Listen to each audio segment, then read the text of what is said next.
Hello, this is Donna, psychic medium and direct messenger for spirit. The afterlife is actually all around us.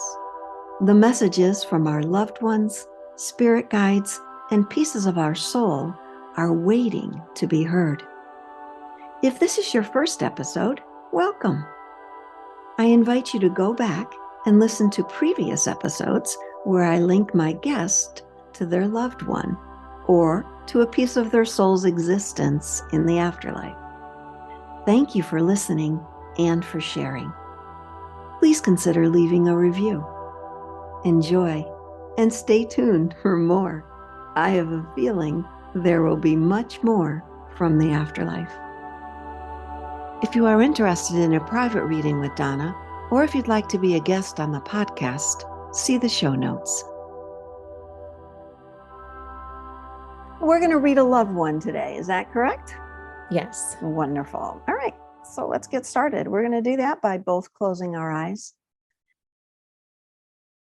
Can you state your first name and the phrase, "It's a beautiful day"? Connie, it's a beautiful day. Great. You can open your eyes now. For me, state the first name of the loved one that you'd like to connect with.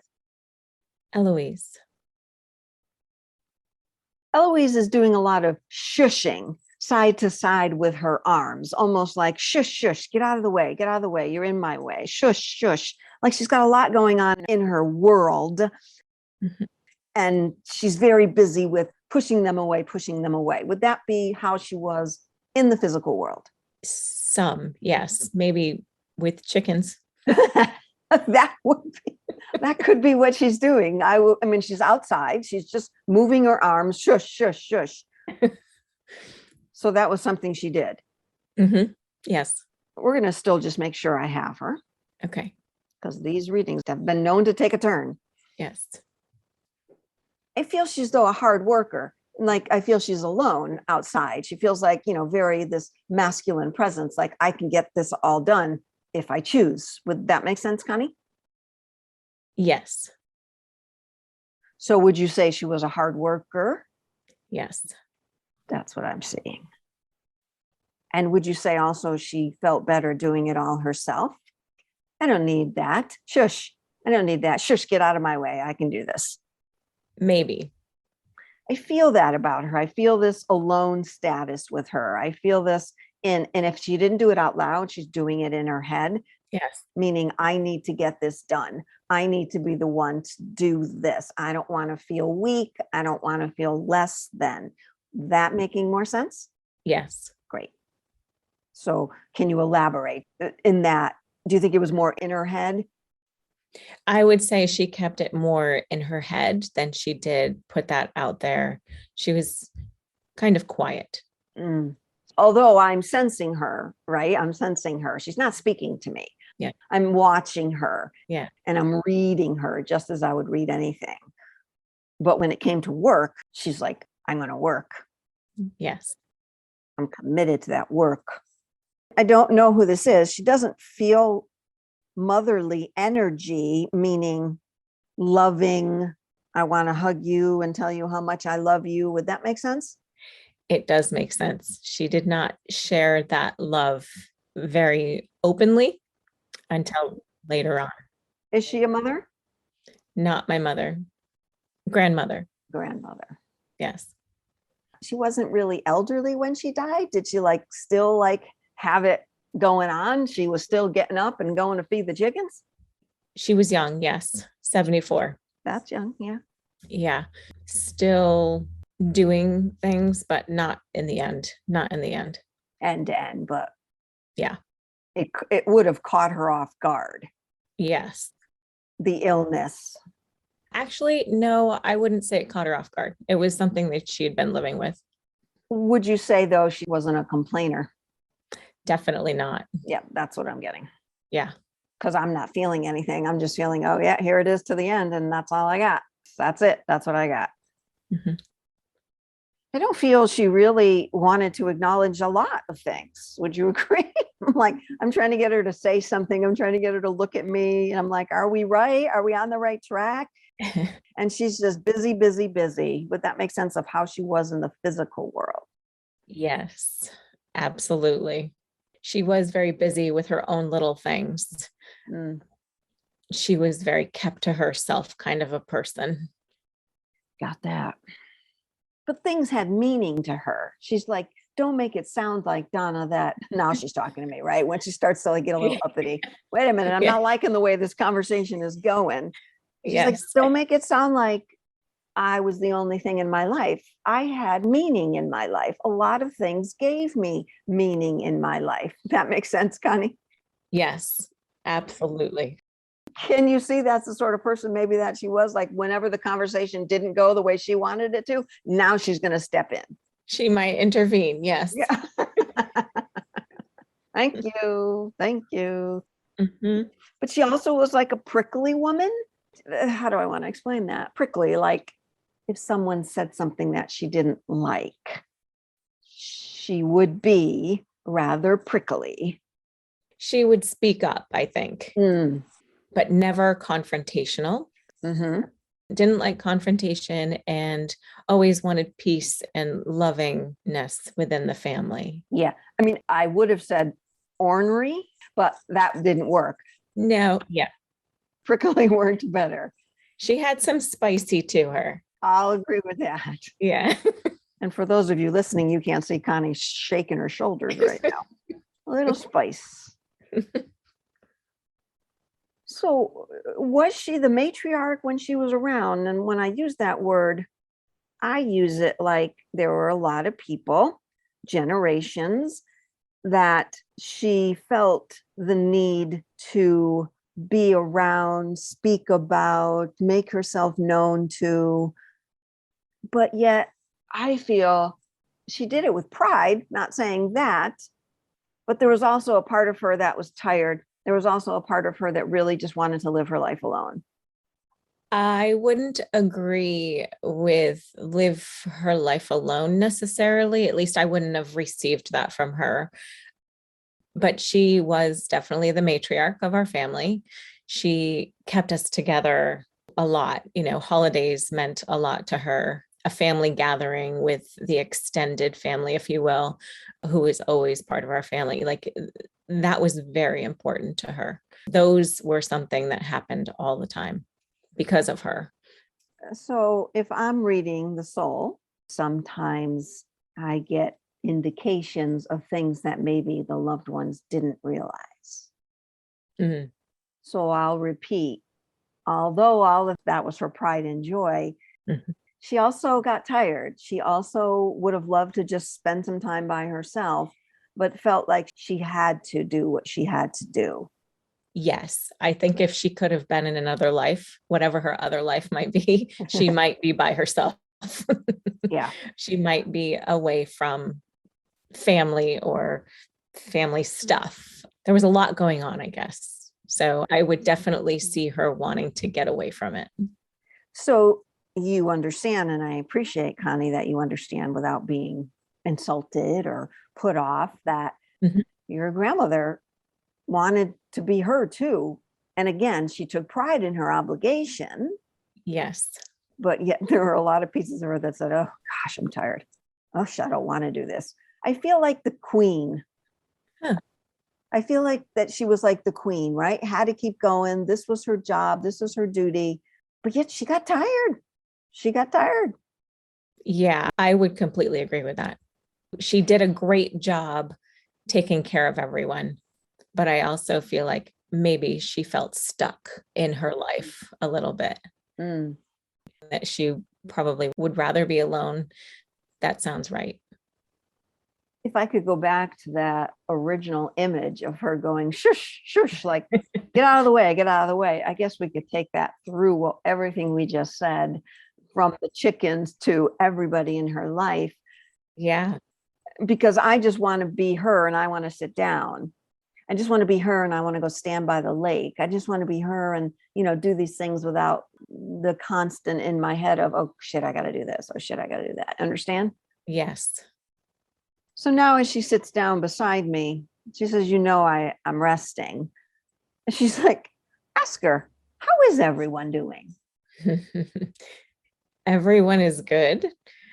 Everyone is getting through. I feel that from her as she sits down beside me is, I don't know how long she's been gone, but I feel there's a part of her that likes to just sit and not have to look so much at the physical world, because there's a part of her that keeps getting caught up in what's going on with the family. You understand? I do, yes. Are there some things that have been going on with the family since she crossed, Absolutely. like drama type things? I was just going to say things she probably would not approve of. Okay. Now you see why she just wants to sit there I do. and rest. She says, tell her don't take anything personally None. from this moment to whatever else comes in to her life. Absolutely. I feel like she's talking to me instead of talking to you. Like maybe she doesn't think she can. I don't know if she had a spiritual side to her or didn't understand. Can I ask how long it is she's been gone? Over 20 years. Yeah, I feel like she has spent a lot of time by herself in the spirit world. I would say so. I think she would. And I think she finds comfort in that for sure. Yeah, I feel that. I also feel like she doesn't need, like sometimes if I see them like this, I'll want like a spirit guide to come in or a guardian angel to come in or a loved one. She's like, I don't need it. Mm. She definitely did spend lots of time alone at home. Big chunks of the day were by herself. And then in the evening, after dinner, etc., she was kind of by herself. She did her own little things, projects, etc. Just sounds like to me her mind didn't shut off. Yeah, I believe that. Like it's great to be alone at night or alone during the day, but if your mind's constantly going, you're not alone. You're constantly thinking about all the things you got to do. Yeah, She had more of that. I believe that. Yeah. She's showing me, I just want to curl up in a soft blanket. And I said, it's been a long time since you've been there in that dimension. Mhm.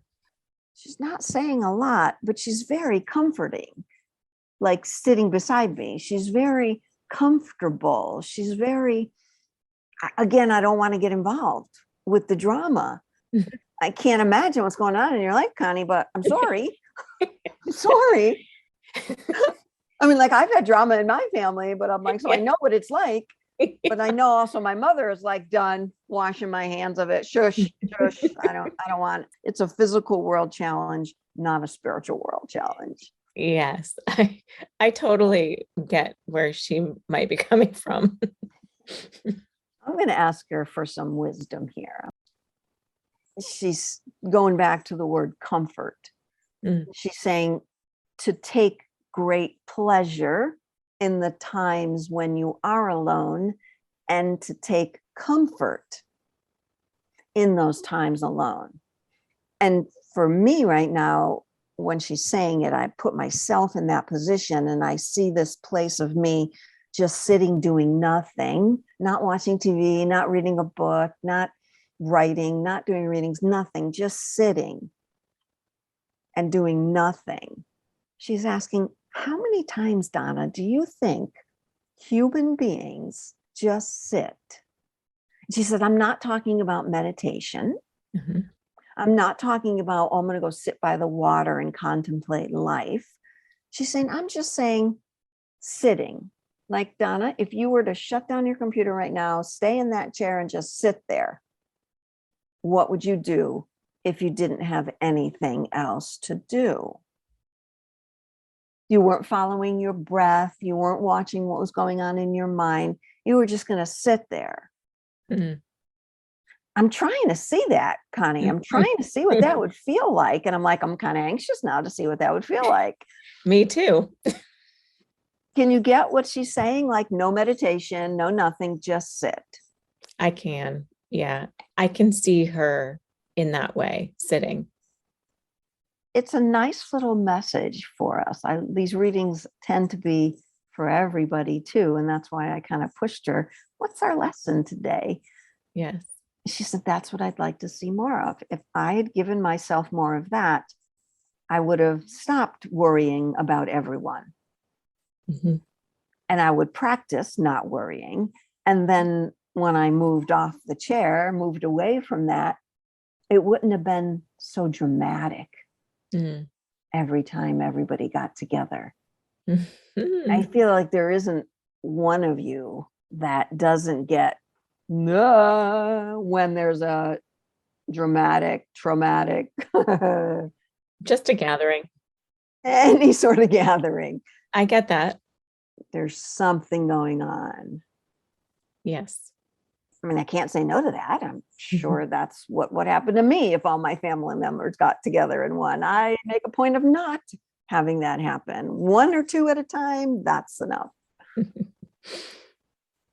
Still kind of asking her, can you elaborate a little bit more on that? She said, would you like me to give you guys homework? I'm like, okay. Okay. She says, the busier you are, like if you go to work every day and you're busy every day, she said, I want you to do this in the middle of the day sometime. Sit at your desk or sit out in your car, go out in your car when you take a break, but nothing else goes on, which means you can't look at the people that are in front of you. You can't talk to anybody. You can't judge anyone outwardly or in your head, as they walk by. Look at those. Who would wear that type of shoe? Do you understand what I'm saying? Yes. What she's saying. So if you're busy, that would happen in the middle of the day. She said, if you're not busy, it would happen around 4 o'clock. And I'm like, why are you picking 4 o'clock? She said, that's kind of the witching hour. It's not dinner time. You can't really start cooking.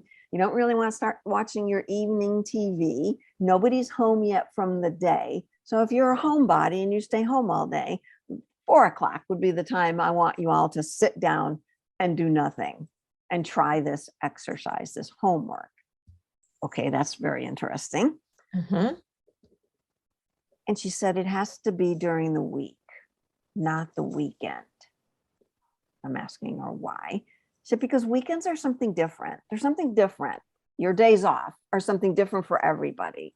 So again, if you work on the weekends, then your time could be the weekend because it would be your work day. Yes. And she's repeating again, it's not a meditation, Donna.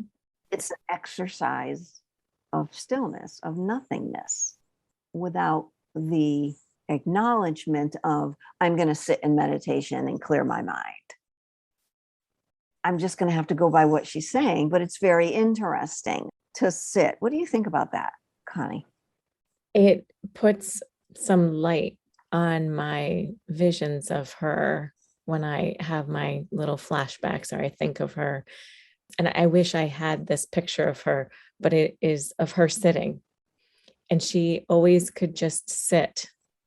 And I used to think she would sit and just as observing, but you sharing this with me makes me think that she was just nothing, like nothing was bothering her. Nothing was going through her mind. There was no judgment with her. She wasn't picking people apart or anything like that. She would sit and she could just sit. So this is very interesting to hear this because I truly have a picture of her just sitting. And I've always wondered what was happening at that time. If she were still here, though, when she was here, she never expressed what she was doing sitting there. She never gave this wonderful message that she just gave us. She didn't. She kept it all to herself. Yes. Yes. I like that about her, though. Yeah. I'm going to keep this juicy tidbit about how I unplug to myself. But now she's choosing to give us exactly what she did. I think, too, she was a very quiet, introverted person. So when we had our gatherings, I don't think she was somebody who would necessarily have been forthcoming to share a whole lot. So there wasn't a lot going on, with her to be super open. She was more to herself. Because she was busy with other things. There was so much going on. Yeah. And here's what I always find interesting of things that I've done prior to the reading today. And I always question myself, why am I doing this?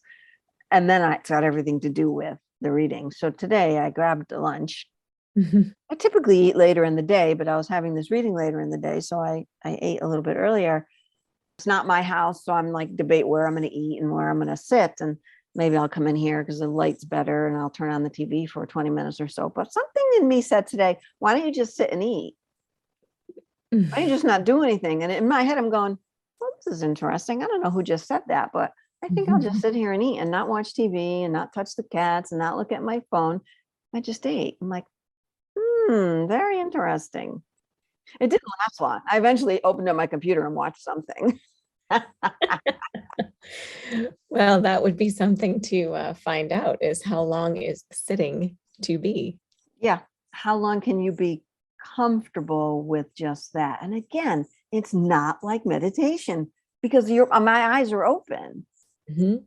For her, I feel like she's saying that. Just keep your eyes open without looking. Keep your eyes open without seeking. Keep your eyes open without talking. Keep your eyes open without seeing anything. Yeah. That's a new practice. Okay, well, she's just invented a new form of, I can't even call it awareness. I can't call it Being. a being. Mhm. You're right. Just be. A new version of just be. Mhm. She's all about the new paradigm, your grandmother. Woohoo! I believe that. Took her a bit, or it took me a bit to figure her out. I don't know which is which. Because she was just so quiet, but she was very comfortable standing right next to me. Do you know if, like, did she believe in four-leaf clovers, or do you have? Is it just a luck thing she's showing me? Something about clovers. Oh my God. Yeah. 4-leaf clovers were a big thing. I found 4-leaf clovers, and I still do, almost every day in the summer. Are you saying that that's her coming to you? Yeah, when I was a little girl, I would find them. And when I hung out with her a lot, when I was little, I would go to the gardens and pick flowers, my posies for her. It could have been little violets or whatever, but I always brought in flowers, and she always called me a flower girl. But I used to find 4-leaf clovers too. Yeah. Isn't that a beautiful way Yeah. for her to just sign off now that that's her? Yeah. It's definitely different, her vibration for me, Mm. because she's not like a blah, blah, blah, blah, blah. Like she wants to talk and say all those things. She really is enjoying this being. Yes, I believe that.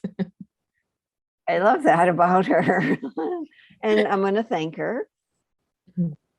for giving us a new homework assignment. Mhm. Good luck with that, everybody. I'll be trying that myself. Yep.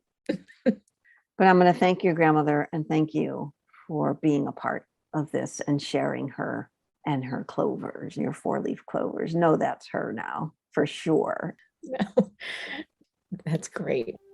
Thank you. I'd like to thank my guest today for allowing all of us to join in on their process, their journey. And I'd like to thank you for not only listening, but coming together in a oneness vibration. Thanks again.